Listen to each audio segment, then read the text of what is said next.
राष्ट्रवादी येत्या 22 जुलैला अजित पवारांची जयंती साजरी करणार आहे। जयंतीनिमित्त अजित पवारांचा एकच फोटो वापरण्याच्या सूचना आहेत। बॅनरचं जिओ टॅगिंग करण्याचेही आदेश आहेत। या निर्णयावर मात्र अनेक आमदारांनी नाराजी व्यक्त केली आहे असं सूत्रांकडून समजतंय।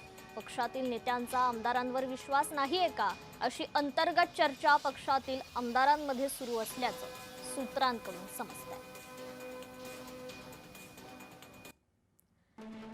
राष्ट्रवादीच्या सर्व आमदारांना 22 जुलैला अजित पवारांची जयंती साजरी करण्याचे आदेश आहेत।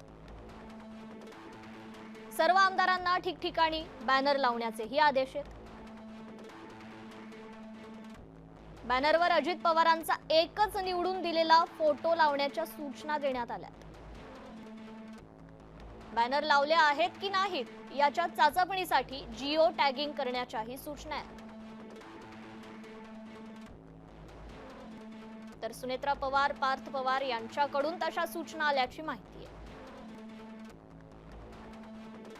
पक्षाकडून आलेल्या सूचनांवर काही आमदार मात्र नाराज असल्याची माहिती आहे।